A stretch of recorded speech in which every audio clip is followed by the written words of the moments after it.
Thank you for making Saints Central your black and gold home for the New Orleans Saints.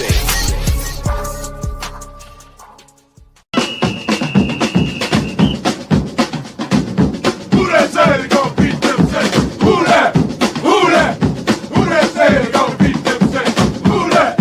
Who that? Who that say they gonna beat them Saints? Who that?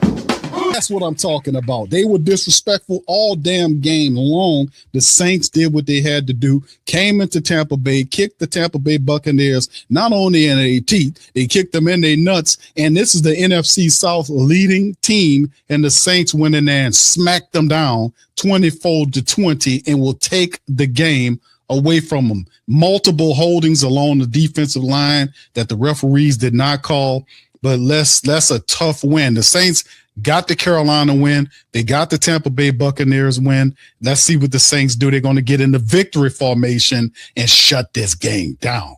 That's the first one. No way they can stop the clock. That keeps it going for the Saints. And the Saints are going to come into here and knock the Tampa Bay Buccaneers down a peg or two or three. So there you go. The Saints came in Tampa Bay. That's a big, give them credit, man. That's tough to do. When you're fumbling, stumbling, and jumbling all over the self, and you collect yourself and says, hey, man, somewhere along the line, we got to change the culture and the mentality too. That's what it happened in games like this against an NFC South leading rival. Let's go in there and pop these people upside their head and take the victory from them. And the Saints have done more than that, as they are in the victory formation, and that will seal the deal. The Saints, your Saints, get their third win of the season. Very respectable. Baker Mayfield got his head down as the Saints go in there and slap the piss out of him and knock them down. Third and 12, it's over with. Saints win 24-20, and that is good. That's all we can ask for. They came in the game and played well enough and won the game. How about the black and gold today, fam? How about the black and gold today? That's all right, man. That's beautiful. That's lovely. We just want you to play hard and play smart most of the time, you know. All right, big win by the Saints. Big win by the Saints, because what it does do is you need something to turn around the losing culture that you are constantly dealing with.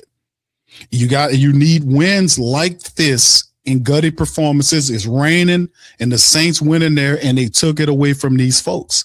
That's what I'm talking about. You won't find one Who Dat in the entire Who Dat nation that do not want to see something like this happen when your team is looking for something, searching for an identity, and you grittily go in there and knock the Buccaneers off, and they needed a win, and you do it. I got nothing but respect today for this team. Let's give them a round of applause, man. Come on.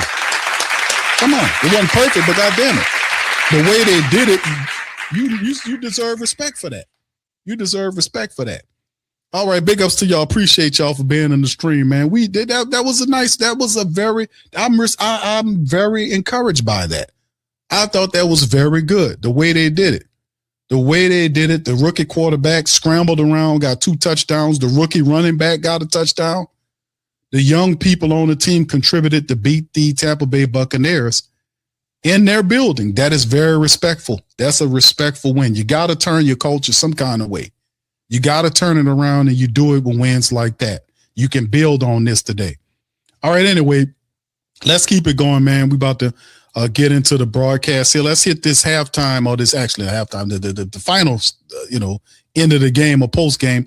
We'll have Coach Kellen Moore. You probably have about 12 Saints that run up to the podium when they get a win. You know how this goes. We'll probably get 20, but that's all right, man.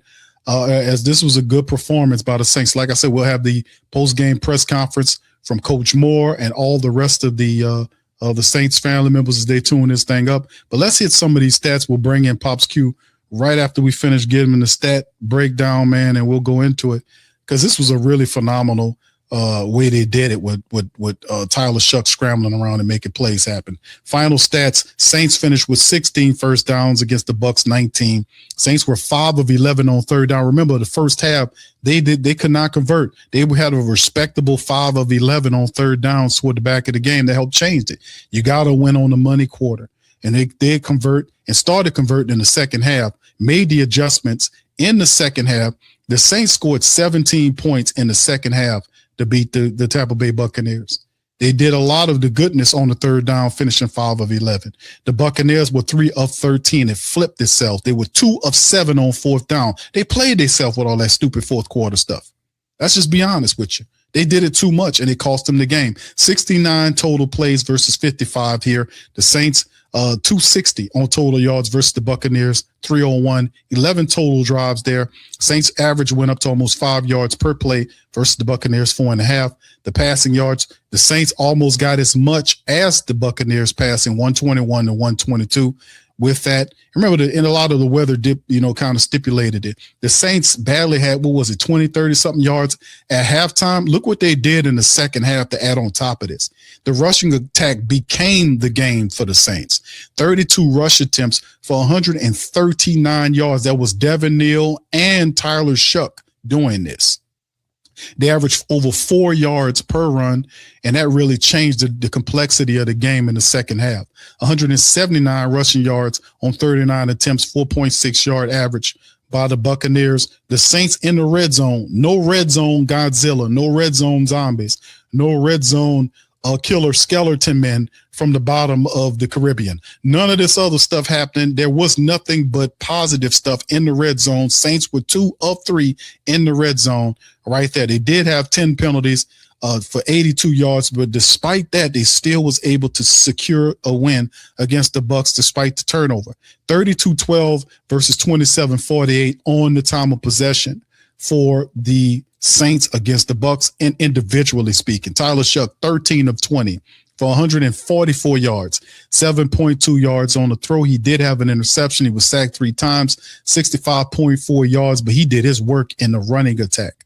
Devin Neal finished for a very respectable 19 carries for 70 yards, almost 4 yards a run. He had a rushing touchdown. Tyler Shough scrambled 7 times for 55 yards and averaged 8 yards per rush and had 2 rushing touchdowns or scrambling touchdowns, however you want to say it. Audric Estime got a little opportunity to get in there, 3 carries for 11 yards, and Evan Hall had 1 for 4. The Saints had a 4.3 yard average and put up a combined 139 yards worth of rushing attack with Neal and Tyler Shough there. And that's the additive of Tyler Shough game. A scramble, you ain't gonna call him a scrambling quarterback, but the guy has the ability to move around and could be used in that capacity. And it was good to see him in a game while it was rainy to use Tyler Shough in this capacity. So that was a good adjustment. Devon Velli, 5 targets. He had 3 catches for 40 yards. He wasn't quite what he was in the Miami game, but he made several really good catches to keep drives around. Jawan Johnson was perfect in this game. 4 catches off of 4 targets for 38 yards. He moved the pile, almost 10 yards a catch. Chris Olave, 3 catches off of 5 targets for 30 yards. Helped things keep it going. Outside of that, Foster, Devin Neal, and Evan Hall each had a catch in the game.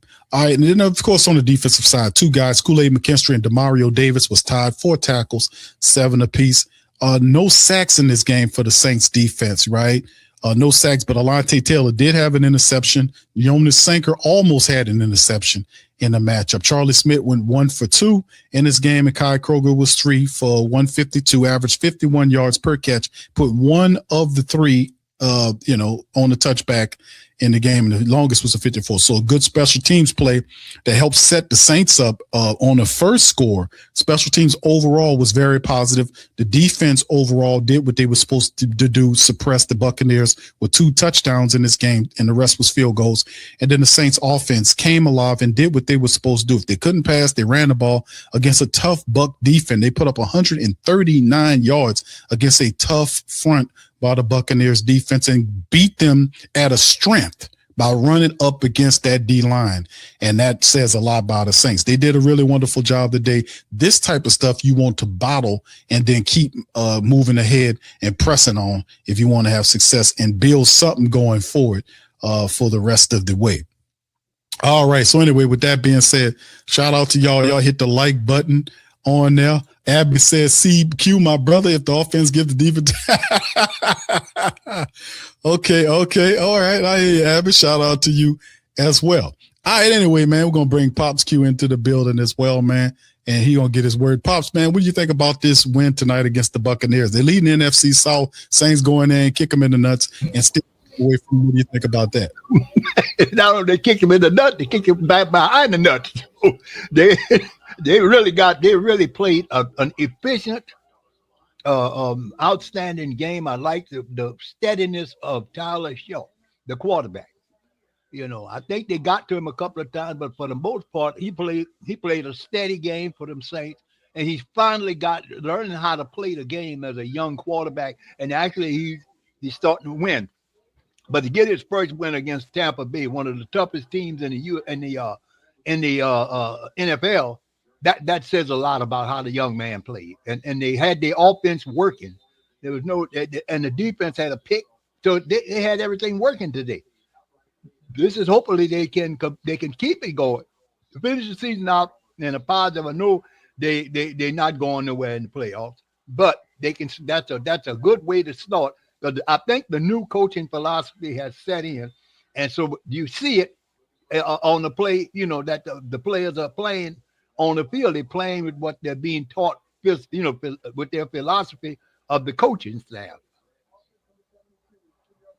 Yeah, Bobs, I agree, man. I think, like I said, man, we were saying during the game is that if you're the New Orleans Saints, you want to make sure that whatever you do, you got to make sure that in this game, people are not really giving you much of a chance. So if you're the Saints, you want to make sure that you step in here, you handle your business, and you build on something going forward for the team to kind of rely on.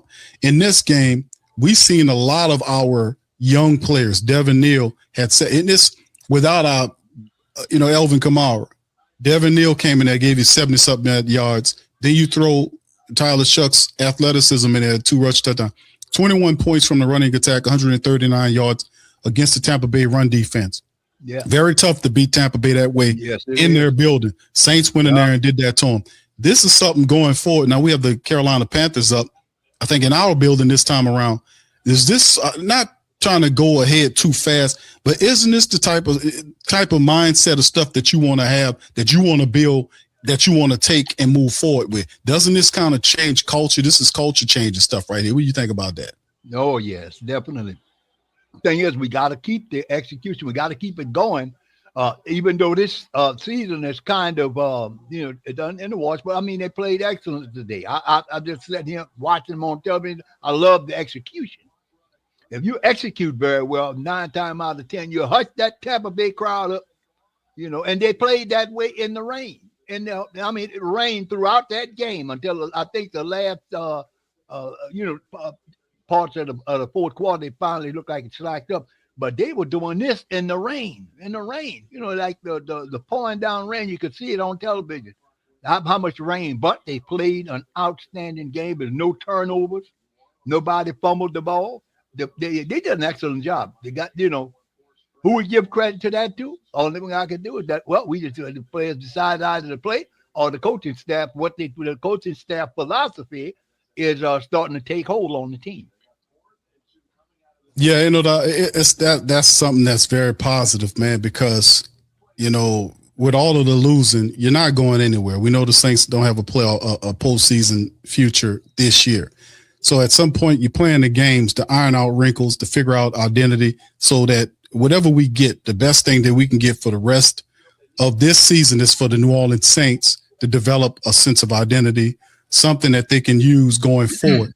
Being able to run the football like they did. The defense over the last couple of games, Pops, really woke up. We've seen Cam Jordan get multiple sacks. We see Demario Davis play really well. Carl Granderson was absent in a lot of these games. Carl Granderson he woke up in this game and really stepped up and did a phenomenal job. We talk about the Saints defense? We know the offense, the special team did some great stuff. What about the Saints defense? Alante had a pick. What do you think about the Saints defense today? Well, they for one thing, they kept a lot of pressure on Baker, and they played the secondary, played outstanding. They didn't give up any big plays. So overall the defense played a hell of a game, even though they gave up some touchdowns, to Tampa. But Tampa's got a hell of an offense themselves. So just for them to hold Tampa to 2 to 2 touchdowns and a couple of field goals, that was saying a lot to them. Saying a lot to us. That they really did. They really played a hell of a game today. I got to give it to them. They really did. And they show, like I say, I think they're picking up on what the coaching staff is trying to teach them and start believing in themselves, because nobody gave them an opportunity nobody gave them any opportunity to win this game. They were predicted to lose this game. They didn't give them nobody that I was able to look at say give the Saints any odds to win this game the way they did. They went to Tampa and took the game away from them in their own stadium. And that's not easy to do. When you're playing in Raymond James is with that cannon in the end zone back there behind the end zone, making all that noise and people shouting at you, and the stadium is kind of close around the field. I just it was an enjoyable game to watch. Yeah, I thought it was pretty good too, Pops, and just seeing it, seeing how the Saints won this game. Like, they did not allow some of the, and I'm proud of them. Like in most games, like we didn't skirt through. The Carolina game was a good out front win, but this was one of the gritty. It's a gritty game. It was raining. The Saints couldn't pass the ball that well. They started getting into the running attack. The defense was doing it. They won this game as a unit. The special teams helped set up the offense's first drive. Helped set up the first drive in the game, in which they were able to march and score on the initial drive. The special teams did a good job. Now, we know Charlie Smith did miss a field goal, but overall, special teams were solid. The defense did a very good job. Once again, Nate Shepard had a very solid game. He was getting held in the game. They did what they got to do, despite the fact that they gave up all the yardage. But I'm saying, when it mattered, the Saints did what they needed to do. The defense did, creating turnovers. They didn't get a sack today. But in the end, the offense, defense, and special teams in a gritty game, you can see they're still struggling with identity issues, this sort of thing. But they did a phenomenal game, changing this thing around. What does it say about Tyler Shough, the way he won this game? And not him winning it, but how he played in the game, rather. What does it say for some of the family members that still don't know what they have in the quarterback in Tyler Shough? What does it say about his performance tonight? It says to me that the young man is learning how to play NFL football, and he's a rookie. I mean, look at that run that you're showing on your screen there. He took off and did a touchdown, slid all the way through the end zone, out the back of it. Just pure speed. He took off, ran around the left side, and he scored. The kid, like I said, the kid played. He's learning how to play this game, and I'm telling you what, if he keep on doing this, he can turn out to be our quarterback. He knows how to play. He knows how to win. He just, because I mean, the previous games, he had, they had different situation issues coming up. Even though they had some of them that still had them foolish penalties, them 5 yards, give it to Tampa Bay, yards, giving to Tampa 10 yards for holding. But for the most part, the young quarterback was able to overcome that. So the team overcame that, which they didn't do in Miami.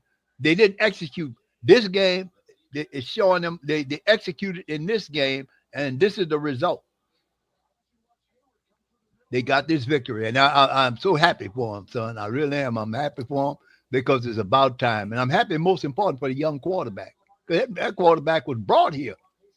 I mean, they wasn't too happy with the other little fella. They wasn't too happy with him because he kept turning the ball over. I mean, come on. You're not going to win the game if you the simplest formula is you have a chance to win if you don't turn over the football.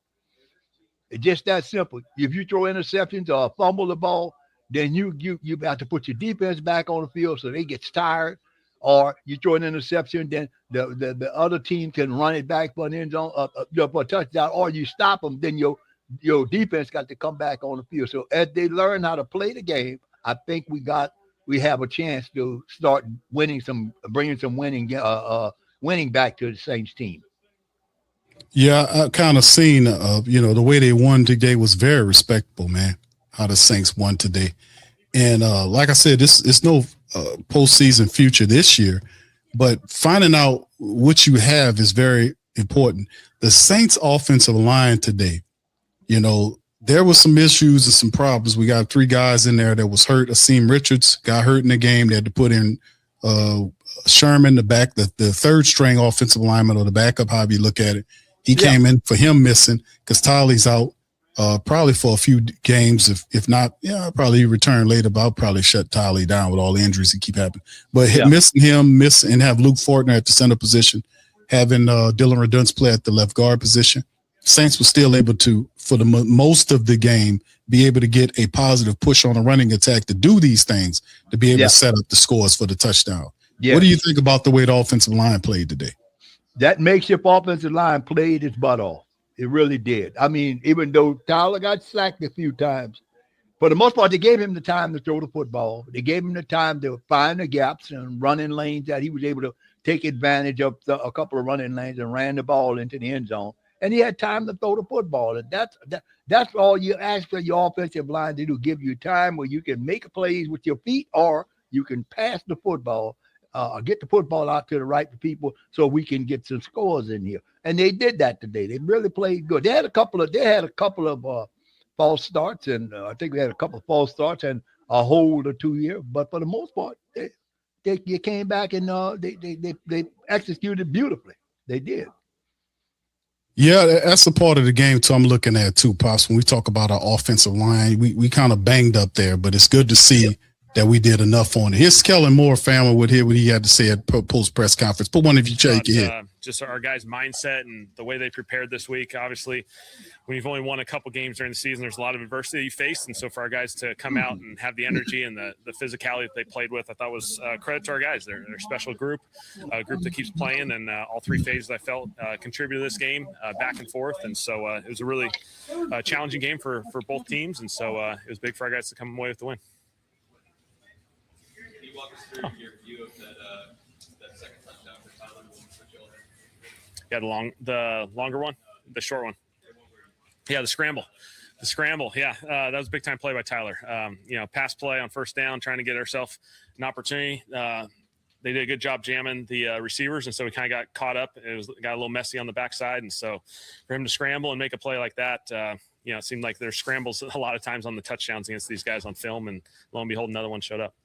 And I mean, just considering the conditions today, I'm sure you were assuming rain was going to be part of the forecast. Yeah. But when it gets the way it is, did y'all have to kind of change things on the fly and lean more into the run game during this game? Yeah, second half for sure. The rain was substantial. It reached the point where, obviously it was going to impact the game much more. First half was kind of off and on. That was good for us to get the first possession of the game, to have the ball right there right before it rained, because obviously we knew the rain was coming quick. So that was a big drive for us. And then I thought our guys ran the football really well in that second half. I thought it was a good response by our guys, and the physicality showed up. You guys have now beat Kellen, both teams that are tied for first in the division, and you get both on the road. Just make the record. How much does that tell you how close you guys are to that record? Yeah, our guys have faced a lot of adversity this year. They've grown a lot as we've gone through this journey. And so, I think for our guys to keep battling, keep giving ourselves opportunities like this, I think division games are important no matter what. Every single year, it's important. You play these guys multiple times every single year. There's going to be big battles in the future and future years too. And so, it's every opportunity in a division game is huge. This is just like one data point out of a lot of them for Tyler. You see put together that game. We didn't make any drive in the fourth quarter. What was that? Yeah, I thought resiliency was awesome. Really good first drive for us. I thought we kind of got stuck there for a while. Much of the second quarter was a little lethargic there, and we just weren't executing at a very high level. And so then for our guys to respond, I thought in the second half, certainly with the run game, but then making plays when he had to. Some big third downs. I thought Vele and CO made some big time third downs. Jawan made some third downs in there. Seemed like there's timely plays by those guys. I think you guys had 5 stops on fourth down today. A couple of them big late in the game. Yeah. Yeah, just credit to our defense, big time. Fourth downs, big time plays, whether it's the run game or the pass game, run game, big time stops. Grando made the big tackle for loss. Kool-Aid on the sideline. There's the play where, there's a catch and he's physical at the catch point and makes it a bobble catch. And so, credit to our guys. They made some big time plays. What do you think Devin did today? Yeah, Devin was awesome. Really cool to see him go out there and play the way he did. Really lead that run game, the physicality he played with, the finish that he played with. And then even on the third downs, I thought the check down completion, he makes a play there and gets a first down. That was huge in this game.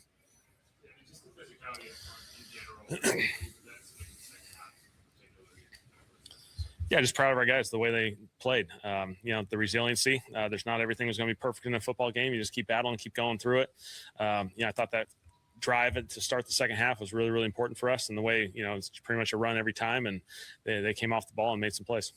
Especially a little bit, but is a game like this can it be pivotal or turning points for a rookie's confidence going forward, meaning Shough? Because, just all the things that were stacked against him, the weather, it's a tough team. Yeah. Do you look at it like that? These are great opportunities for him to learn. You're going to play on the road, a really good opponent. This opponent's going to be battling all the way to the end, and then the weather obviously became a little bit of a factor, and so we had to face that. And so, I thought his resiliency was really special.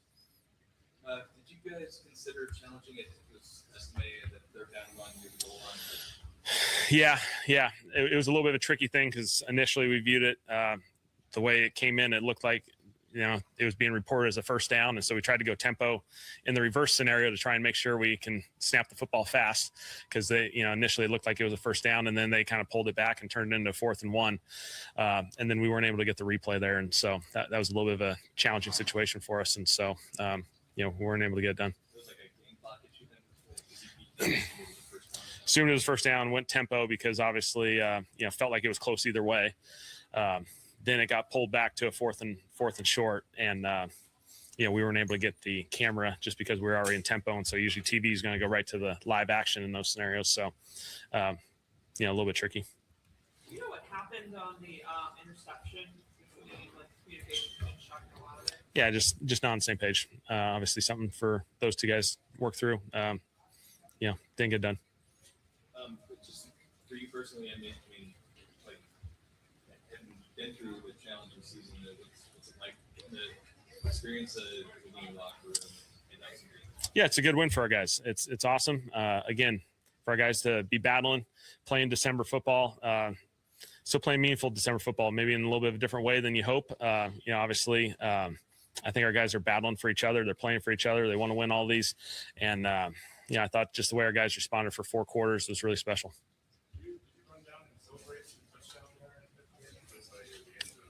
Tyler? I got down there pretty far, yeah. Any update on Austin Richards? Yeah, we'll see. He's got an ankle. So he wasn't able to return. We'll get the update tomorrow.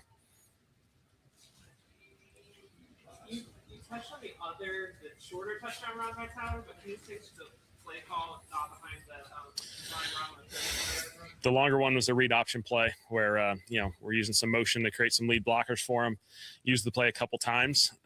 He pulled and, it was really a special run by him. I mean, for him to open up and run away from some people. And it was really a big time play. It's the same play as the one that worked in the first quarter, right? Similar, very similar. We used a few read option plays for him this game. And so, a couple different variations, but certainly it showed up a number of times in this game. Does that, y'all ran for like 148 yards today. Does Tyler and his ability as a runner open things up for guys in the game? I think it's a big part, especially when you play Todd and the way Tampa's going to play defense. He does a phenomenal job stopping the run. Can't remember how many times I feel like we've played Tampa and it's been really, really brutal to try and run the football. And so big time credit to our guys. I thought Tyler having that ability to run the football obviously played a factor into it. And so big time plays by our guys. The 4-minute offense, obviously, you're going to run the clock today, you're moving the ball to midfield. Just how important is that for closing a game? Yeah, the 4-minute offense is obviously big. It's not all run game. There's going to be hard third downs in there. You got to get conversions. I thought our guys did some really good stuff. We got it bleed down a little bit. Obviously, we would have loved to get one more first down and finish it off the right way, but credit to our defense. They responded really well, and to get that 4th down stop was big time. Would you make it? I mean, obviously, you got to watch film, but like personalized calls, so you make a couple of huge plays for the other day. Granderson. Yeah, big time. Two tackles for loss, game ball worthy, big time plays. I thought our guys were relentless. Baker made some big time plays on 3rd down using his legs, and I think that's the challenge when you play these guys is Baker can make those extended plays, and so that showed up in the game. That was a challenge for our guys, but our guys just to keep battling was really cool. All right, okay. All right, that's Kellen Moore on the mic, man, talking about some positive stuff right there. Hearing from what he had to say about the Saints, man. We'll have another one, probably Tyler Shough. I have 10 Saints up on this press conference, man. When we win, a lot of people like stepping up there and talking. But Pop's thoughts on Kellen Moore before the next guy step up. Well, the guys are starting to figure out his offensive system, or maybe they decided to play. You come to play instead of just come for a paycheck. Because they really did perform excellently out there today. They had their moments, but they performed excellent. Go Alontae Taylor. Go ahead, Luke. Monday, you guys had 5 stops on 4th down today. How crazy is it just to be out there so much on that down and that position? Man, I think coming into it, man, we just knew, they were going to be aggressive. And, with those 4th down plays, we were expecting them to go for them. And so I think Coach Staley came up with the right game plan throughout the week. We communicated on the back end and throughout the whole defense, and we were just able to just, get the stops. I think we've kind of been doing that all year. Every now and then we might lose one here or there, but I think we've done really good with getting stops. Does it change anything mentality-wise when you go into a game figuring you're going to be on the field? Nah, I think, when our numbers called, I think we've done really good in situational football. I think we've done really good with, sudden change. And so that just kind of just an extra play. If we have to play 6 downs, we got to play 6 downs. I think we held each other's backs today. And you walk through your pick. Yeah, Coach Staley making a really good call, seeing the formation, and just playmakers going to make plays, and just jumped the route, knew what it was, seen it, and just went for it. It was kind of the vibe when you guys punted the ball to him, 2 minutes left in the game, you got that lead. Man, just play sound defense. Nobody has to do anything special. Put our eyes in the right place, do our job. And I think if we do that, I told the guys, if we do that, we'll be fine. And that's what we did. Flew around. Everybody had their eyes in the right place. Could have ended it there with the pick. But just getting us another down, another chance was what we was looking for. I think he just hit his hands and he just dropped it. So we'll get him throughout the week. Which make a Kool-Aid's play on that 4th down? Oh my goodness. Man, I went up to him and told him, I was like, bro, I don't think you realize how big of a play that was. Because some guys, in that situation, they kind of be like, oh man, he kind of just caught the ball 1st down, but he came up and finished him to the ground, and it gave our offense the ball in a really good situation and spot. And those guys got to do something with that. And so I just told him, like, bro, that play was huge. To me, that's just as big as an interception. And I think he started to realize, like, yeah, that is a big play. But Kool-Aid's been making plays, man, all year long. So super excited for him. And his growth is going in a good place. Putting together a win against a team that's won the last 4 division titles, doing a good place and national division. Yeah, we had a blast, man. I just kept telling them boys in the huddle, it's like being a kid again, out there in the rain. A lot of people will say that we don't have nothing to play for, but I think we do. I know within this defense, we still trying to be a top 10 defense, and we're right there, man. And so, we go out there every single play, just trying to earn our respect, man. And I think that's what we're doing. And I think, the other side of the ball, they did good today. Tyler running the ball really well, Devin running the ball really well, offensive lineman blocking, guys finding ways to get open, and Tyler just keeping his eyes downfield. So tight ends catching the ball. I mean, I think today we did a really good job, and especially, with that kickoff at the beginning of the game with Tipton running the ball. And so I think we just played complimentary football today, and I think all 3 levels play good. Did you have an advantage point at all with go-ahead touchdown on the Say that one time. Were you able to see that go-ahead on that time? Yeah, I seen it. I told him, I said, boy, I'm so glad he didn't go out of bounds or do anything like that. He put his head down, he got in there. But Tyler's a tough guy, man. Super excited about what he's doing now and what he'll do for the future. Okay, cool, bet. Thank y'all. All right, Alontae Taylor, man. Shout out to Alontae Taylor. He had an interception. Yes, he did. He played well today, man. Shout out to Alontae Taylor, man. Did a few positive things for the Saints, defensively speaking, Pop. And the thing that I really liked about this game is, like, it was a few plays where from a defensive standpoint that I seen that we needed to improve upon. Like we needed to, with the running attack, eventually, but from a defensive standpoint, like you mentioned, the top 10 defense, we got something to play for. I hear what you're saying on that, brother. I know one of the biggest things. Hold on just a second. Let me kind of mute them. That might be it. We know Tyler Shough is going to be coming up next, so should be talking. We'll probably get that interview. Mm-hmm. But because he should kind of bask in the glow of him getting this win over the Tampa Bay Buccaneers the way the Saints did it was highly respectable. In my estimation, the way they played in the game, this to me was a good win, even though I like the Carolina game, go into Carolina and beat the Carolina Panthers in their building. The Tampa Bay Buccaneers going in there do the same way, but beating them in a way where Buccaneers needed a win. They couldn't overlook the Saints. This wasn't an overlooked Saints game. Yeah. Saints still took it from his Tyler Shough. Yeah. All right, well, let's hear from the quarterback, Tyler Shough. Like you experience a win. Obviously, you get the Carolina one, but like coming in this one 4 straight, to get the go-ahead score like that. I mean, this is why you play football. You come in here in the elements, just with all your boys, with all your teammates, and we fought really hard. And was really proud of the O-line, just kind of chugging along the whole way. Did a really good job in protection. The defense was making huge stops. I think we did a better job of being a little bit more complimentary, and was just proud of all of our guys. They kind of took everybody, so it was just a lot of fun. That's the kind of thing I'm kind of resonate with me right now. It was just a lot of fun, and I think it just shows kind of how we are as a team. He was awesome. He was his usual self. I think, what we love about him is he's the same dude, win or loss. I think obviously, it stings a lot more when you lose. But at the end of the day, you look back on how you can get better, how you can improve, and same thing with a win. So, it was hard fought, and but a win's a win, and it's awesome, being there with all the guys. And can you walk us through the go-ahead touchdown?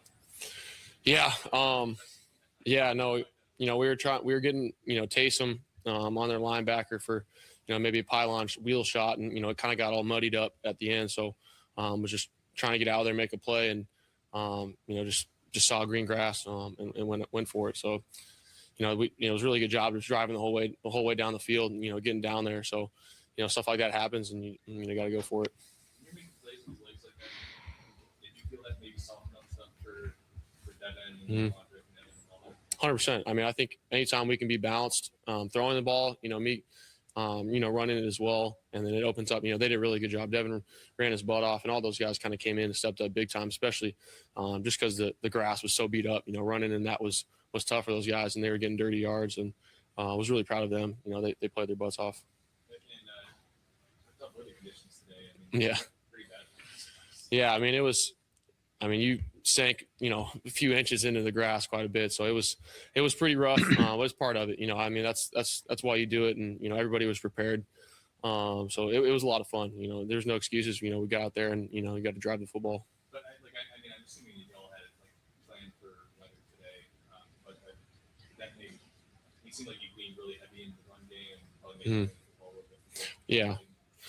Yeah. I mean, especially when it's pouring down like that, it's tough to hang on to the ball when you're throwing it like that. And, especially when you're driving, but, they did a good job switching them out when we could. And, but yeah, you gotta get those dirty yards, and then throw it when you need to. And, it's just part of it. That's why you do it. You feel the confidence grow with each game, each start? 100%. Yeah. I feel every single practice, I've said it, every single week, I feel my confidence growing, more and more, just the ability to go out there, put points on the board any way we can. So, there's a lot of plays that, we can look at, and I can look at and continue to grow with. But we're just really proud of everybody, especially against a defense like that and in those conditions to kind of turn out a win. I feel you do some damage with your legs. You're known for your arm, but you guys a couple big plays with your legs. Yeah, my mindset is, get it done any way I can. That's why you play football. So, I'll kind of continue to look back how we can continue to grow as a team and an offense. But, I think we all played well together, and, that was a lot of fun. I feel like we've asked you guys a billion times those slow starts, so to get the big return from the tip and then capitalize on that right away. It was great. It was a great feeling just driving down the field, just operating our game plan, playing fast, playing clean. And that was our whole message, and whenever we were slowed up, we had the penalties, and I think it was self-inflicted wounds. So, we can look back and, it starts with me, just clear communication, getting everybody lined up, getting everybody's feet set. So I think that's, we look back at it, and that's when we had those drives stall out. So, I was proud of how we came out of the gate, hot, and we just got to continue to sustain that the whole game. Yeah. I was just thought he was going to keep going, converting as well and on converting it. But ultimately, it's my fault. So we'll get to a better play, and, that's on me, just miscommunication and, part of it. But I think was really proud of him, just kind of, especially all those guys running routes, staying friendly in some of their zones, winning versus man. So he did a great job all game, and we'll kind of continue to just, develop that chemistry, and ultimately it's on me. And then you walked through the 34-yarders too, the longer the read option. Yeah, ran it previously in the game and tried to circle it, with Juwan wrapping around, and knew if we got that look again and there was a seam, I was going to try and hit it. So just kind of blacked out at that point, to be honest. And then obviously, like, you guys want people to close it off in the 4-minute offense. Yeah. But to have the defense go. Yeah, it was huge. That's the worst feeling as an offense, when you have the game in your hands like that and you can run it out. What we were doing. Felt Bailey was open. It kind of got tipped, and it was an awkward play. Looking back, if it's close at all, could just just slide there and run the clock out as much as we could. So it's tough, bang play, but I think it just kind of shows the resiliency of our defense. Their mindset. It's unbelievable. They're showing up. They're on the field way too much. So they stepped up big at the end. Two teams that you beat on the road are playing it for first place in the division. You guys are going to be watching them in the playoffs. Does that give you a sense of how close you could be in carrying some of that momentum? Yeah. I mean, it's the thing I'm learning, every single week playing in the NFL is it's anybody's game. It doesn't matter the record. It doesn't matter, who you're going against. There's going to be some of the greatest guys you've ever played against on their defense, and they have a really great scheme. So we got to be prepared for the challenge. So that's my mindset, is just go out there. We can beat anybody. Whenever we're stalling out, we're beating ourselves. But I think that's why you play the game, and knowing just how close we have been on some of those losses, and how we can kind of flip it on its head and keep producing those big plays and get those wins. Then first rushing touchdown today. I think it's probably career high in rushing, but I think your go-ahead touchdown run, I think that was set up by that short dump and the return upfield on 3rd and 7. Mm-hmm. I mean, just like, what do you think of his overall game? Yeah, I mean, he's one of the best running backs I've ever played with, just from a mindset standpoint, his knowledge of the game, protections, running the football, getting north and south. He's such a great, pass catcher as well. So I think he's just like an all down back that, and obviously I'm really close with him off the field. So have complete trust in him. And we were talking to each other the whole game. Hey, we're going to win this thing. Me and you, let's put it on our backs, go out there and win it. Talking the O-line, let's put those drives together. So just a lot of fun, and was really proud of him.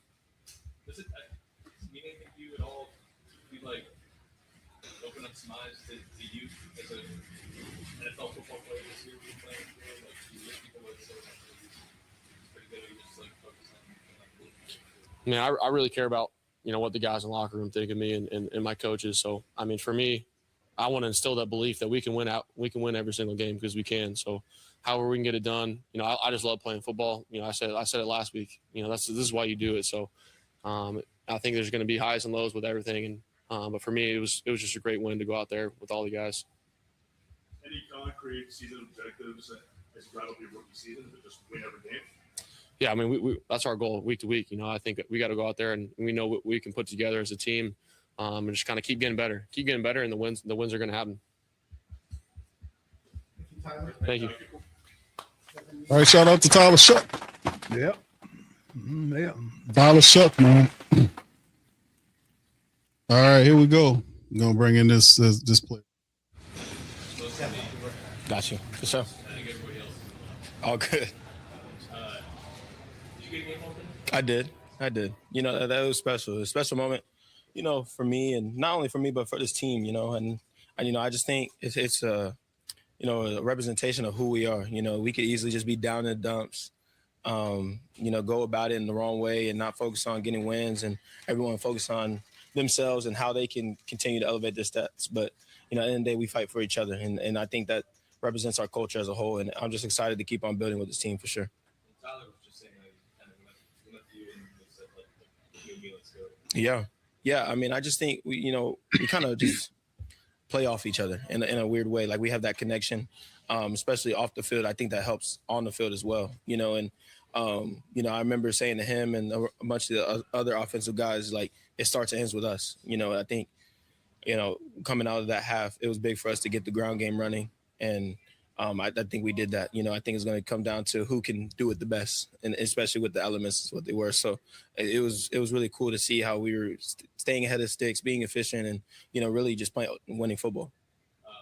I think your 21-yarder today, man, the first 20+ yard. Yeah. Saints running back this year. I guess the lead into that, does Tyler being so mobile open things up for everybody else? Like you see more lanes because you got to consider him as a runner? Honestly, I mean, I think it could be a part of it. I'm not 100% sure, but I just think, him as a player, like he's so very versatile, and everyone kind of counts out his wheels, but he takes two, whatever it was, 20+ yard touchdowns, and that's another part of his game that's very underrated, and that people are, I think, hopefully they're starting to notice that, he deserves to be in this league. He deserves to be a starter. He deserves to get all the recognition that he deserves because he's a really well-built quarterback, and he's really good in this league. And you can just see him keep growing with more confidence and taking over the team, taking over the huddle. And, those are things you want to see out of your quarterback. So it's been really cool to watch this continue to develop. And, there's still things we got to clean up, and we know we got to be better. But, there was no better feeling than coming to the locker room and winning this game today. Does it matter for a team, for the locker room, whatever, to have a quarterback go out and make a play in the fourth quarter, put the team ahead? Is that just like going to be overemphasized? Yeah, I mean, not necessarily overemphasized, but, I think there's another confidence there that, when the defense makes a pivotal stop, that they have the confidence that our offense is well ran and that we're going to be efficient, that we're going to do the right thing, we're going to stay ahead of the sticks and, ultimately win the game for the team. I just think that just continues to build on the confidence of the entire team. And that's why we're in this position now to where we can continue to fight, continue to battle, and hopefully continue to win down the line. I think it might have been on that last step on that touchdown drive, the last one. Mm-hmm. Third and seventh play, Tyler knocked it off. Yeah. What you see after the catch? Did you see a lane there? Or? Make a play. Honestly, make a play, get the first down because I knew how big that moment was in the game. And I'm just glad Tyler, saw me in time. Had enough trust in me. And that's another thing. Like I said earlier, is our connection. He just has a natural feel. Is like, the pocket's collapsing. Let me dump it down to my running back and let's just make a play. Whatever happens, happens. And, I'm glad he trusts me in that situation. And, ultimately I was glad I was able to make a play for the team in a very pivotal moment. What were the conditions like out there today? Oh, it was muddy, wet, and that's why, coming out of the first half, it was really important to get the ground game running because it was extremely hard to throw the football. Even though, when we did throw the ball, our receivers came up huge. Tyler's throwing the ball in the money under pressure. And, those are things you see from winning teams. And it was really positive to see that for sure. And yeah, it was the field was extremely muddy. And I'm glad, the O-line, they probably have the hardest job in that position. It's like stepping in quicksand every time you're trying to block a guy. So especially with that type of D-line, like they were really talented and we know what they can do. So it was really cool that we were able to battle those elements for sure.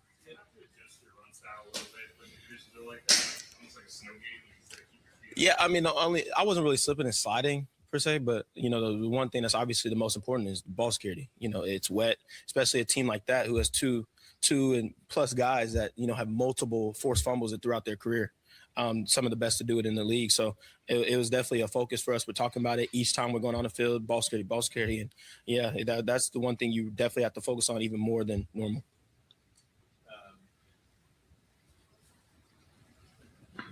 We talked about y'all having slow starts over and over and over again. To have a big return from six and then finish that drive. Yeah. How important was that skill?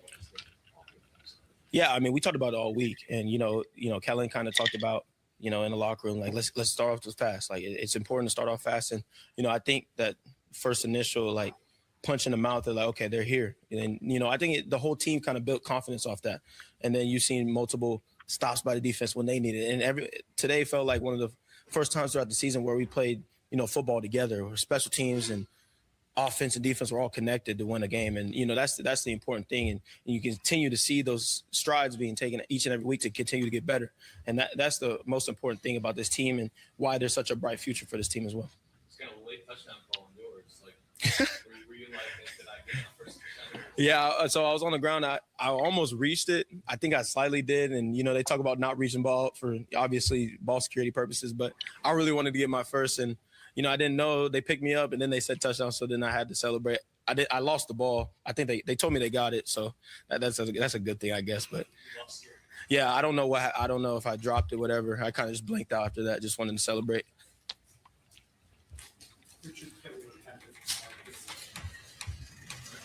Okay. Thank you, guys. Appreciate it. All right, shout out to Devin Mill, man. Young running back, putting in work for the Saints, man. Yep. I mean, got to give it to him. Pops with Elvin Kamara out. Devin Neal stepped in there and made it work today for the Saints, man, and helped balance this team. So, man, you can never have too much great things to say about the Saints and what they're doing. Here go DeMario. Reverend DeMario is on the mic. Here we go. Have you ever been a part of a team that had 5 4-touch stops? Oh, wow. That's how many it was? Yeah, man. We have a high standard for how we play the game defensively. We call it style of play. And I think when it's 4th and 1, that's really where you get a chance to show it. I think we should have had one more. It was real close. I'm just saying, I'm a little biased. But, man, I'm proud of our guys. It really shows our culture. I think nobody wants to be 3-10. Is that where we are now? 3-10. Nobody wants to be there, but not all 3-10s look the same. And what I mean by that is nobody wants to be in adversity. Nobody wants to be in a storm. Nobody wants to be in situations where things aren't going the way that you want them. But you can either lay down in those times or you can show up. And I think when you look at how we play the game defensively, just go back and look at our entire season, but especially these last 3 and 4 weeks where the odds were stacked against us. Like when you turn the tape on, if there's no commentating, just go watch the film. And what it shows is like you would not think you're looking at a 3-10 defense.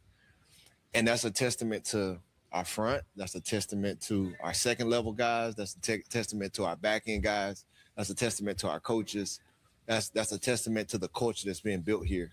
And I'm proud to be a part of it. I don't want to take anything away from past coaching staffs or rosters, but does that feel different than it did in some Decembers past when you guys were not necessarily high in the season? Man, I've been in this game for 14 years. And so in 14 years, I've seen 14 different seasons. And the thing that I can tell anybody, young, old, is you play the season that's in front of you. You play the game that's in front of you. You play the play that's in front of you. And I think we're doing a good job of that. All the breaks haven't gone our way. But as a whole, as a unit, we're continuing to show up. We're continuing to put the work in. And like I said, nobody wants to be in this situation. And this isn't the hand that you want to be dealt or the hand that you want to deal yourself. But as far as our coaches, as far as the players on this team, man, I couldn't be more proud to be a part of a group and come out and fighting the way that we did. On the road, you got to bring your defense. You got to bring your special teams. I thought our special teams did outstanding. You know, they started us off fast, gave us advantageous field position most of the day. Defensively, being able to get 5 fourth down stops. And I'm going to just keep saying it should have been 6. And then our offense, man, just running the ball well, making some big third down plays, scoring in the red zone, putting some big drives together, closing out the game. It was just great complimentary football. And that's to be the type of team that we want to be, that's how we have to play football.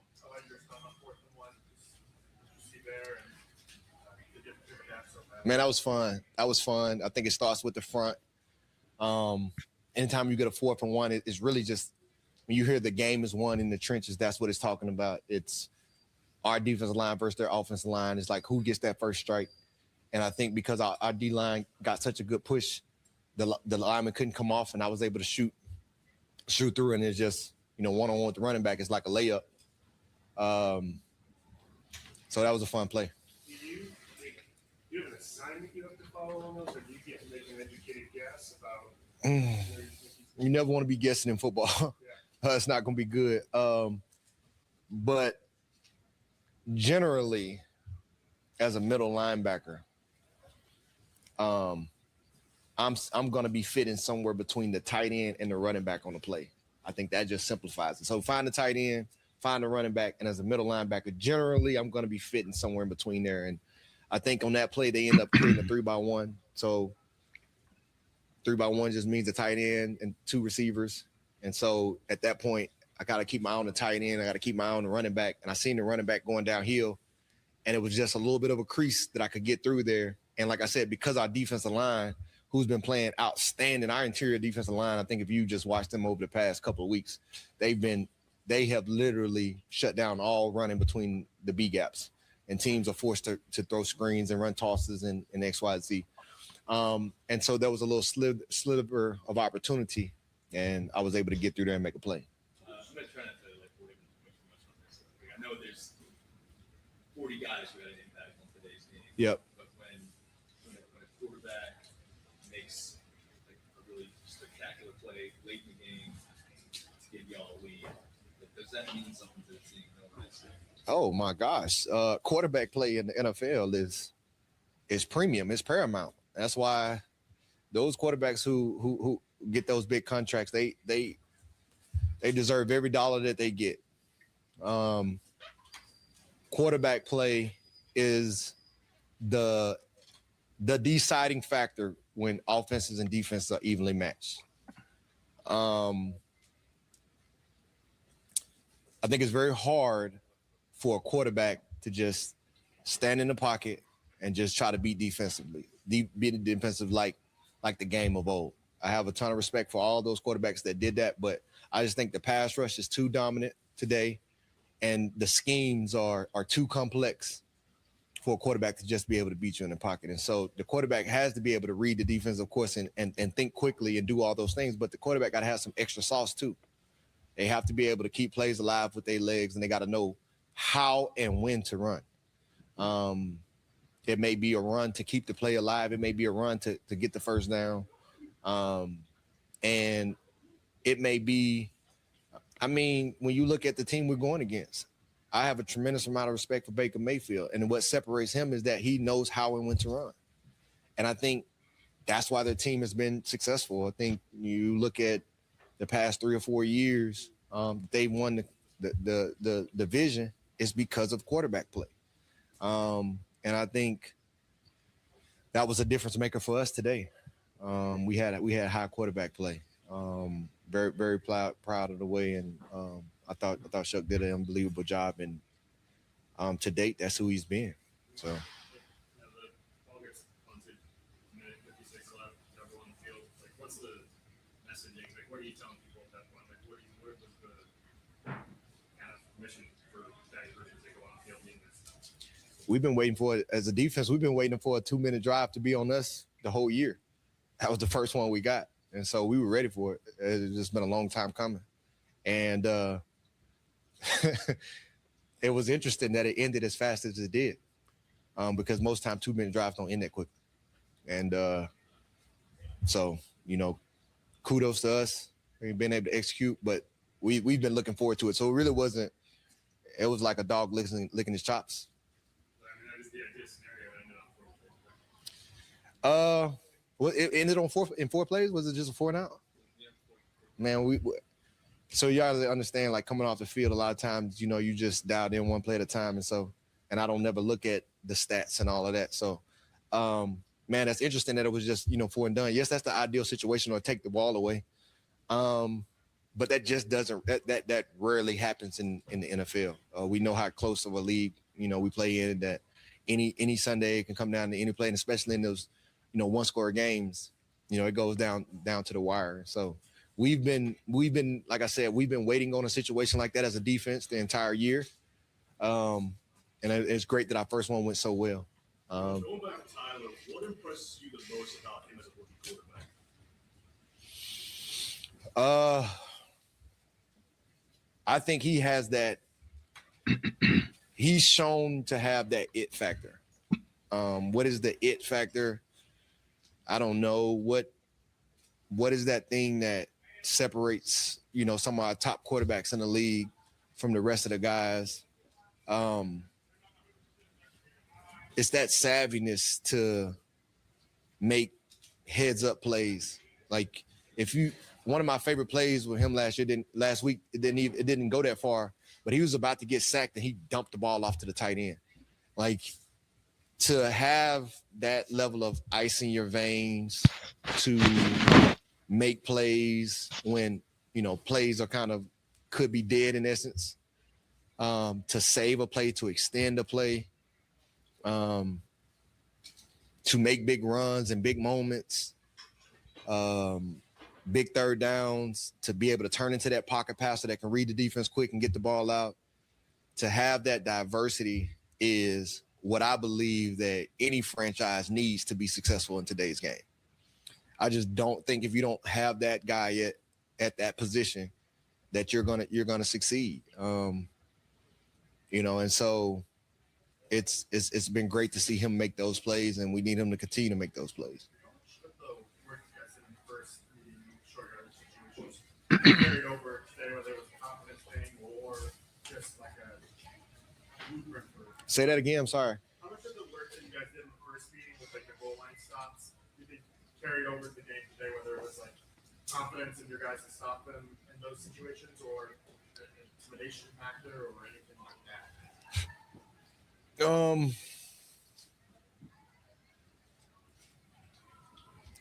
I don't know. I think we take a lot of pride in our style of play, no matter who the opponent is. It just so happened to be that the last time we played them, that we stopped them on a 4th and goal, and we had them on another 4th and goal where they probably got in by some inches. And then today, it was 6 opportunities on 4th down to pull off a stop. And so,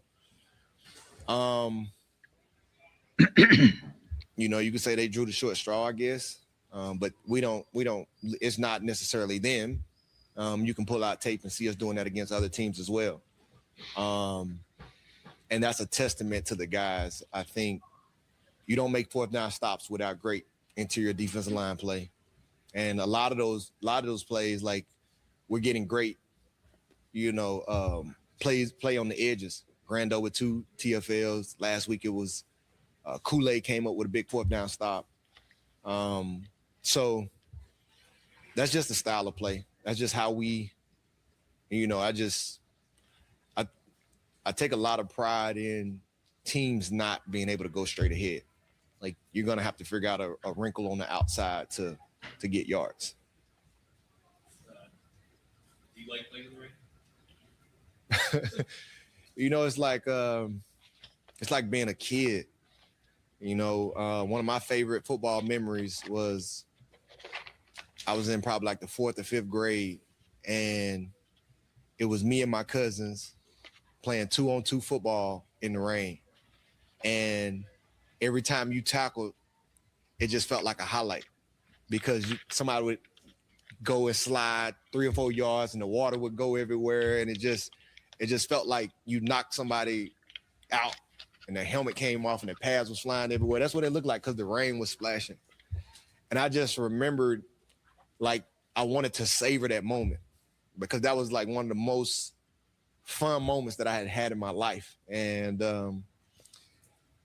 I probably had already fallen in love with the game, but I think that made me like, I want to be around this game for the rest of my life. And so when you get those little moments where the rain is coming down, it kind of takes you back to that, like, why you started playing in the first place.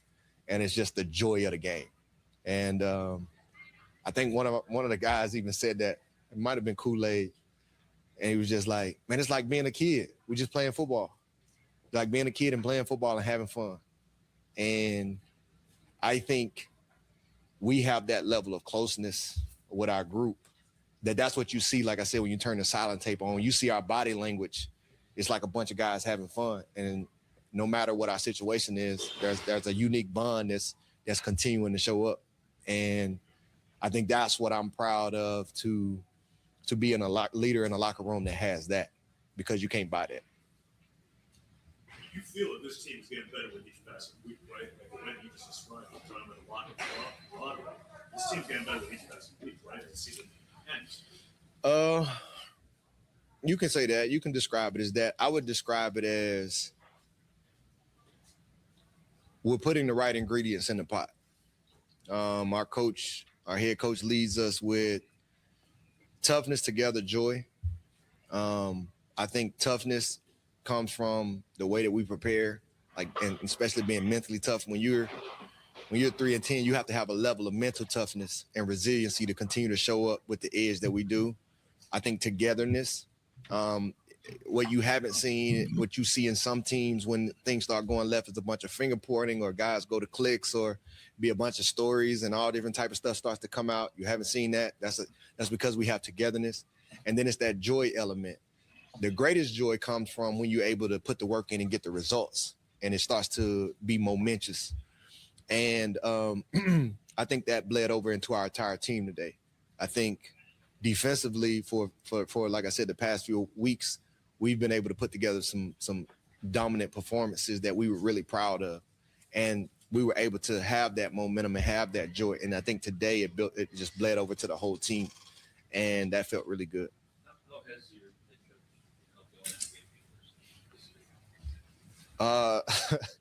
Kellen's got ice in his vein. He don't change. Win or lose, he comes in the same. He's the same person every day, and I think that's as human beings, you respect that more than anything. You may agree or disagree with somebody, but when somebody's the same person every day, it's like, okay, I can rock with you because I know you're not going to change up on me. And that's how he's been. He's been steady. He doesn't flinch. I thought he did an incredible job of just play calling today and put us in an advantageous position to win the game. I got nothing but good things to say about him. All right, appreciate it. All right, Demario Davis, good call. That was Demario Davis. My goodness. Much love to Demario, man. And, I have odds with Demario Davis at times, man, but this is not one of the times. A lot of what he was saying was factual. He was on point with his breakdown of the team today. It was what it was. The Saints put on a good performance against a team, man, that was very disrespectful. One of the family members, I think it was Jeffrey, shout out to Jeffrey Maxwell, who mentioned the fact that the Saints were, he felt that the Buccaneers overlooked the Saints. I ain't gonna say they overlooked them. I think they disrespected the Saints. I think overlook and disrespect is a different thing in terms of how they did it.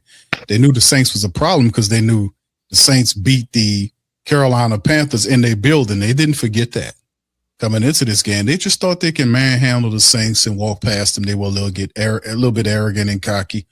But in the end, they got their issue. I thought it was incredibly stupid for them to keep running on them 4th down plays when they could have took field goals in their stead. They kept doing it, and a lot of that overconfidence crap, Coach Bowen should have reined them in and was smart about it. And like I said, the defense wasn't playing that bad where they couldn't stop the Saints. But that 4th down nonsense, Pops, was ridiculous all the way through. But anyway, what are your thought process on what you heard from a lot of these guys tonight, the Demarios? Shout out to Demario, shout out to the rest of them as well. Let's see what Coach Kellen was saying this press conference at the end. Look at Gail standing up there. This is their turn. They need to turn the sound up.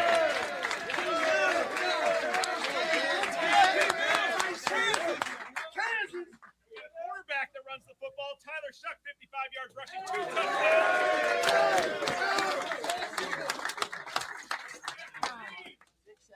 Start fast, guys. There's no way to start faster than Mason Tipton with that 55 yards.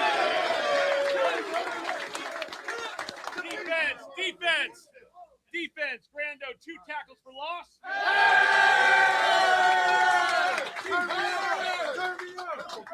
Where's Delonte Taylor at the big time?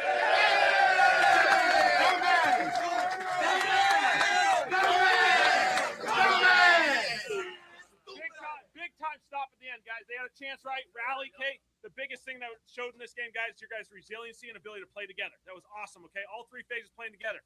One team has a moment, okay? Lift ourselves back up. The next group responds the right way, okay? Awesome game. Way to respond. That's really, really special. Love you guys. Cam, let's go. Break it down, man. Let's go. Hey, the world count us out, baby, but we still fighting. We still swinging. They didn't want us to win, but here we are. We say Shucky. Saints on 3, 1, 2, 3, say. All right, shout out to Cam and the Saints on that play, doing it, closing it out. We only seen 3 of them on the year. We'd love to see more of those type of performance by the Saints, but they earned it today. They spiked down on the disrespectful Tampa Bay Buccaneers and got a win, and really hurt them because now Carolina is tied with them, and of course Carolina's up next. Pops, what do you thought about all those interviews?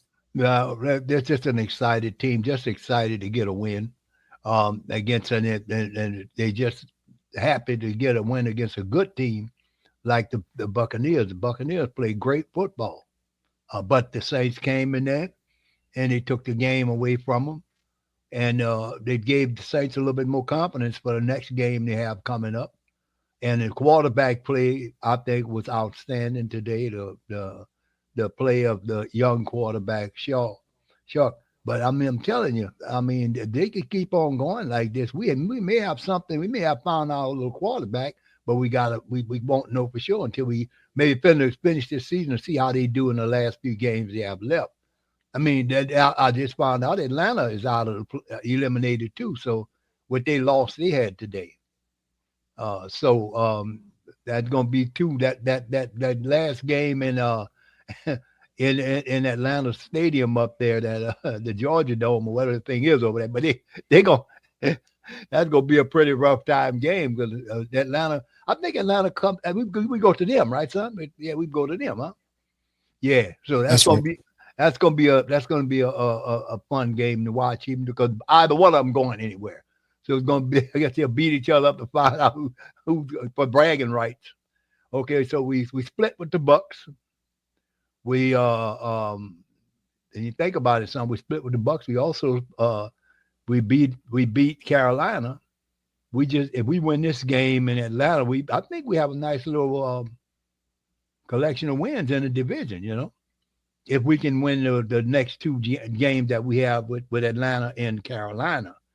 I'm kind of thinking we could win Carolina, but they are a vastly improved team than they were when the Saints faced them the first time.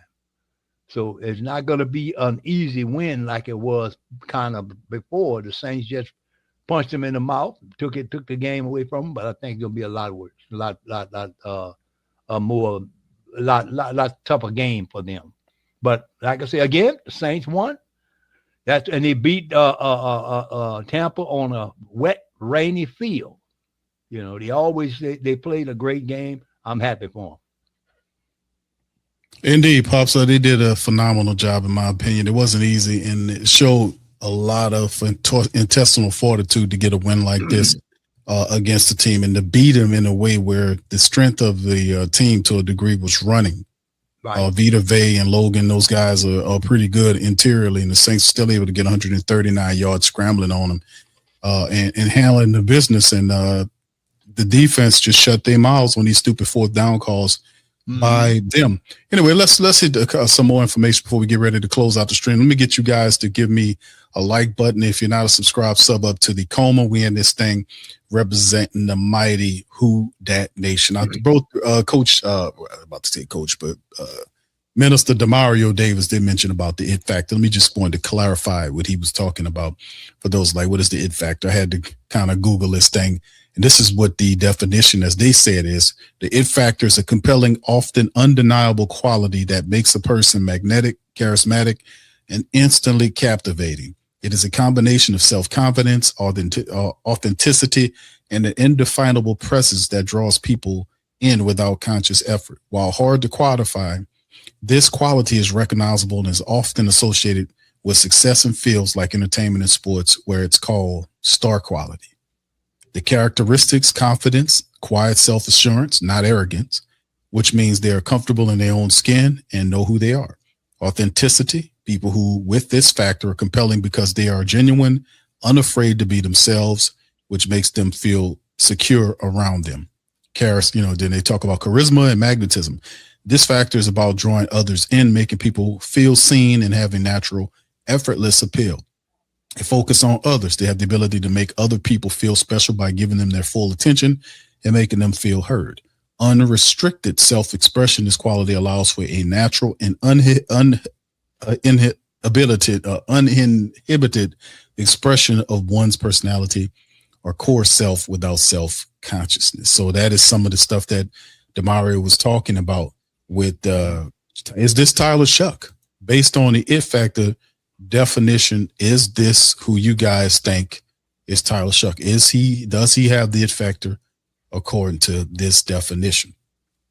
Anyway, let's kind of move forward. Possibly give you the opportunity to respond on that. Let me hit some of this stuff and we'll bounce back to it. Saints scoring drive, how it happened for the game in the 24-20 win over the Buccaneers. The first play in the first quarter, 6 plays, 45 yards, 236. Saints get the touchdown with 12:24 on the clock. Devin Neal's 3-yard rush into the end zone made it 7-0 quick. Then later on, 7:57 on the first quarter clock, Bucky Irvin, 24-yard run from Baker Mayfield, and 7 plays, 67 yards, 4:27 on the clock. They tied the ball game up 7-7. Then the third quarter came around. The Bucs were able to get a little separation, 10-7 off Chase McLaughlin's 41-yard field goal at 9:11 in the second. And then, of course, halftime started. Saints made adjustments. They came out and secured and took the lead back with Tyler Shough's 34-yard run with 11:27 in the middle of the third quarter. 3 plays, 47 yards, $1.19 on the clock. I'm give them the score of 14-10. And of course, then a touchdown came back by Sean Tucker on a 1-yard run. 7 plays, 65 yards, 350. The Bucs took it back 17-14. Saints then tied up the game with a 30-yard field goal from Charlie Smith on an 11-play, 53-yard drive with 6:05 on the clock, made it 17-17. Started the fourth quarter. Saints took the lead for good. Tyler Shough's 13-yard run on a 9-play, 53-yard drive for 422 at 8:26 in the fourth quarter. They went up 24-17. The Tampa Bay Buccaneers were forced to take a field goal from 37 yards out on a 9-play, 41-yard, 332-minute drive at 4:54 in the fourth quarter. Saints take it 24-20. A lot of people talked on the podium. If you look at what the Saints did, this is the draft picks that they had in 2025. Kelvin Banks Jr. has started for the Saints at left tackle all season long. We're starting to see Tyler Shough. Shough has played in several games thus far. We're seeing his scramble abilities, athleticism, and what he was able to do to hurt the Tampa Bay Buccaneers. Vernon Brockton, the 3rd-round pick, was injured for the year, but will return. He's a big part of it too. Very raw, but showed a lot of potential. Jonas Sanker is starting for the Saints at the safety position. 3rd-round pick. Danny Stutzman is a co-starter with Pete Werner. He comes in and out of the games. He also had a couple of tackles today. Quincy Riley, the 4th-round pick, played in this game as well. Had a few plays to help the Saints, and one play that kind of hurt him. He was called on the pass interference, but nonetheless, he did have some quality plays as well. The 6th-round pick running back, Devin Neal out of Kansas, he is starting right now and had a 70-yard game for the Saints. So you can see a lot of the Saints draft picks are playing. Kelvin Banks, Shough, Jonas Sanker, Danny Stutzman, Quincy Riley, and Devin Neal. All are in there playing. And in the 2 7-round draft picks, Matavo and Diggs are on the practice squad. It'd be interesting to see what Matavo could do if the Saints did activate him and play 6'8" tight end that can help. And you see Fadil Diggs is another guy that also played in preseason. He was activated a few times this season as well. So the Saints 9-player draft 2025 class has really bore some fruit, and hopefully they can take that philosophy into next season. Now, NFL scoreboard for today: the Broncos at halftime are beating the Raiders 14-7. Bears trail the Packers at 4:49 in the second, 7-0. Rams up on the Cardinals 17-10 with 2:47 in the second quarter. Tonight's game, Texans and Chiefs matchup. And of course, the finals from today: Seattle beat the Falcons 37-9. The Falcons are now 4-9 right now. And I'm thinking they might fire Raheem Morris on Monday. That's what I'm thinking. The Bills came back to beat the Bengals 39-34. Titans came back on the Browns 31-29. Sanders had 3 touchdowns on 364 yards passing, 23 of 42. Not good enough, as the Titans were able to get their second win of the year, 31-29 over Sador and the Browns. The Vikings 31-0 on the Commanders in the matchup. The Dolphins win a couple of games in a row. They were able to take care of the Jets, who are now 3-10. They lose 34-10. Of course, we know about the Saints getting their third win of the season as well. The Colts lose to the Jags 36-19. Jags are now 9-4, and the Steelers, led by Aaron Rodgers, he had 284 yards on the touchdown. We're able to beat the Ravens and Lamar Jackson 27-22 as the Ravens go 6-7. The Steelers are now 7-6 on the season. So, of course, Thursday night matchup, the Lions were able to beat down the Cowboys 44-30 and make them 500 again, as the Lions had a little toughness, but they kind of climbed up. And, of course, Monday's matchup as the Eagles and the Chargers dueling it out. And teams on the bye week, the Patriots, Giants, Niners, and Panthers. We'll have the Panthers coming up this upcoming week. And, of course, that's a bit of the preview as it leads us right into this matchup. As the Carolina Panthers come into the Dome, it's a 3:25 kickoff time game next week in the Superdome. Afternoon game, Saints 1-5 at home. They improved to 3-10 overall. The question is, can the Saints take what they've had today or what they've learned today and bring that into the matchup against this Carolina team that's looking for something, heading forward? They're looking at the fact that the NFC South is now in their possession after the Tampa Bay Buccaneers lost today thanks to the Saints. They're thinking about, hey, man, we're tied with the Carolina. We're tied with them. We're tied for the number 1 spot. Tampa 7-6, Carolina 7-6. Can we do something here? Can we kind of beat the Saints, kind of leap ahead and take this division into our hands? We have it at the precipice. Only problem is the Saints are very interesting team. Like we said, we did beat the Carolina Panthers by 10 in their building 17-7 several weeks ago. We do it again to Tampa Bay. After we beat Carolina, we lost 2 games in a row. Can the Saints start stacking wins right now? The reality is, after this win, really it's supposed to be a 2-game winning streak. The Saints, a catch by Chris Olave lifts the Saints, and the Dolphins loss. The Saints now beat the Tampa Bay Buccaneers. The next couple of games the Saints play will be very interesting. The Carolina game will be interesting. And of course, the Saints have 4 games remaining in the season. Carolina in the Dome, Jets come to play in the Dome, and then away games finishing the season against the Titans and the Falcons. So the Saints very well could, at the very least, get on a 3-game winning streak or a 4-game winning streak or even a 5-game winning streak to close the season and finish strong. Can the Saints pull this off? It all depends on the consistency model. That's a lot to chew on, Pops. To start off, the it factor, along with the preview of the Carolina games, wherever you could want to jump in there, you can go for it. Well, like I said, they're winnable games. Carolina might be the toughest out of them, but I think they have a shot here. Atlanta's spiraling. They're spiraling. They're down. So we have a shot. I do say that Atlanta's would be a tough opponent, because that's what his name, the little guy, what his name? He said, that's our Super Bowl to beat the Saints. He's talking about Rowe. It's about low. Low, yeah. So low. But anyway, they're all winnable games. If they play these teams the way they played Tampa Bay, they have a shot to win. And if we can Tyler Shough is learning to understand the NFL game, then we're gonna see more wins like that. We could actually stumble to a fairly respectable off season there, Yeah, it's like I said, it's on the screen for some of the family members to see, like the last few games right here, as you can see that we got here is Carolina's coming finish up. with a streak here. That could be an interesting thing.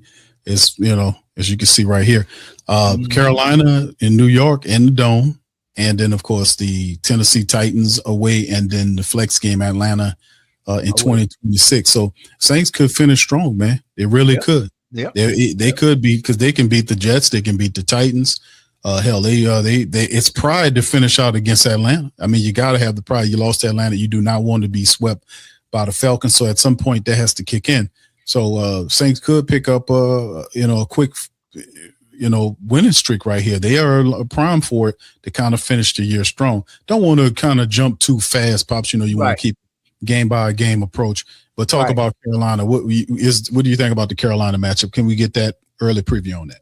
Well, I'll tell you what, it's going to be a good game. It'll most likely be a better game than the first encounter that they had in Carolina. But then there is a certain home field, dome field advantage if they're playing them here, right? So we do have a dome field advantage here. To look at the percentages there, predictor. So they could possibly beat the Carolina Panthers. But like I said, it all depends on how they play. The it factor has to be really showing. And then because they beat them when they had Rattler at quarterback. So they should be able to beat them with Shaw, a much better quarterback than he is. So this could possibly be another win for them. Because they played good, steady football today. Man, I'm pulling for them. I really am. I'm pulling for the Saints to get this dub, and then we'll move on to the Jets, and there's a possibility the Jets are bad, so we should be able to get that dub too. That'll be two of the last two, and get a win the final game in the Dome. Give the people something to be excited about, for toward next year. But they got to keep playing the way they played now, that they played today against Tampa, because nobody gave them any opportunity to beat Tampa. They just didn't give it to them, and they came out, and they took the game from the Tampa Bay Buccaneers and won it. And that's what we're going to need to do from now on through the next 4 or 5 games that they have left, whatever's left on the schedule. We got to try to win all those games. Yeah, and I'm thinking that they have a possibility that they can win at least 2 of them, maybe possibly all 4 of them, because all those are bad teams. They're not good teams at all. We just got to stop the mistakes. We did the same. We made some of the same foolish mistakes, the jumping off sides and holding penalties, the same thing that drive destroyers. You got to stop doing that. You got to listen to the snap count before you move. And it's the same, like I think it's one of the same characters that's doing this. What is it that pay attention to the snap count? We don't want them. We don't want to give them any time or opportunities to beat us. So we'll see how it goes. Yeah, very true, Puffs. The only team that we face over the next 4 weeks is over 500 is Carolina, right? Who's 7-6. You already beat them. Right. All the rest of these teams are sub 500 teams. So, and a few of the teams like the Jets and the Titans are lining up for the first and second round draft picks in the draft. So it depends on how the Saints very well, if they could put it together and stop the miscues, like you said, we talked about it during the game. Stay out. Just stop getting in your own way. You might see something positive and something build going forward. So we'll see if this counts for anything, if they can put it online and actually and turn it into something tangible that we can use from week to week. This could be something strong. So we'll see how it is, man, with the Saints. We've been talking about this all the time. They'll show a little bit, even though this is a real gutty performance and win. Doesn't mean anything in the long run. Can the Saints add to it in some way where they can build around it going into the rest of the season? Nothing to play for except for the fact of finishing strong and earning your money and just representing the Who Dat Nation in the most mightiest way that you possibly can is all we can say. Right. That's correct. And then I think they that win really lifted them, their spirits, to go out there and perform. Everybody, like the team was in motion, was in synchrony rather. Everybody seemed to be on the same page. And Tyler's learning how to play football, and we need leadership out of him. And he provided that today. So I think he's hitting his stride. And if he hits his stride, I think we'll see some wins come together. All right, indeed. That's the end of it. Well, with that being said, man, we appreciate y'all for chiming in on this episode of the show. And the Saints win. Saints shock Bucs 24-20. Get their third win of the season. Very respectable win. Next up, the Carolina Panthers next Sunday at 3 after 3 o'clock kickoff time in the Dome. Man, we can make right. I mean, well, we have to defend. We can sweep the Carolina Panthers, but one game at a time is the approach. A bunch of winnable games going forward, man, for the Saints. Can they tool up and use this to make a lot of, if they can put it together now going into next year, that will really light a fire under the support base to see how the Saints finish the season out going into the draft and everything else. And it will definitely help out. But for right now, Carolina's up next. Saints took care of business this afternoon. I mean, the early noon after the Tampa Bay Buccaneers. Really proud of them doing that. And we will continue this motion. So with that being said, man, we're going to holler at you on the next one. Y'all hit the like button, hit the subscribe button, and the share button. Sports Coma representing the mighty Who Dat Nation, Big Q, Pop Q. And we're going to holler at y'all on the next one. Much love, peace. And Who Dat to you. Yeah. Boogie like Vincent, I'm a Who Dat. I'm a Who Dat. Long as I'm living, I'm a Who Dat. Lose or winning, I'm a Who Dat. Sports Coma, yeah, this is where we do that. Where we do that. Where we do that. Where we do that. Where we do that. Where we do that. Boogie like Vincent, I'm a Who Dat. I'm a Who Dat. Sports Coma, this is where we do that. Where we do that. Welcome, welcome, welcome. Somebody please better help. Running this thing like elf. Thank God every day I'm not a felt. Go to YouTube Live with Big Q and the guys. If you ain't ride or die, the bandwagon get flipped. Been marching in, that was way for the ring. I was yelling out your shame for the championship. Bucking on town, duck down. Falcons, pluck, get shut down. Panthers ain't much touchdown.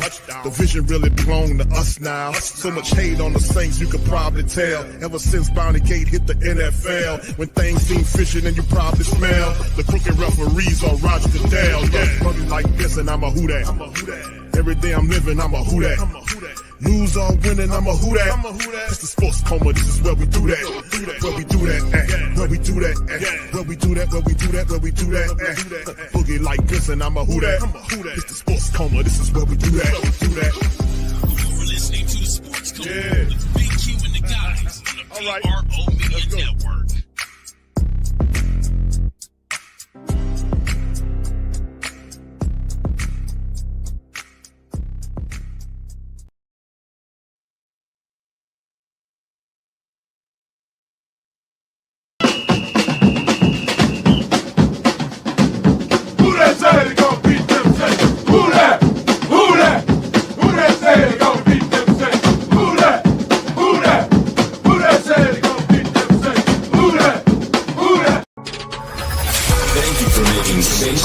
Your black and gold home for the New Orleans Saints.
Whether you're catching up on Saints news at Jackson Square, checking Pelicans scores in the Garden District, or staying updated on LSU while grabbing coffee in the French Quarter, there's one place that keeps you connected to everything that matters in our city. From Bourbon Street to the Superdome, from Preservation Hall to the Riverfront, New Orleanians are staying in the know with the WhoDitDaily.com. Your daily source for Saints, Pelicans, LSU, and all the sports, music, and culture that makes our city special. At work downtown, at a game in the Dome, or just relaxing by the Mississippi, wherever life takes you in the Big Easy, you can stay connected. Because when you're from New Orleans, you don't just live here. You stay in the NO. That's stay in the know. Visit the WhoDatDaily.com and never miss what matters most to Who Dat Nation. Stay in the NO, you stay in the know. Welcome to the Pro Shop, where we create authentic NOLA-inspired clothing for men, women, and children. From Saints jerseys to Pelicans gear, everything's crafted right here in New Orleans. Whether you're shopping the Pro Shop, the Pel Shop, or the Pro Shop Kids, we've got your whole family covered with genuine merchandise that represents our city's spirit. Check for links in the description section below or in the chat.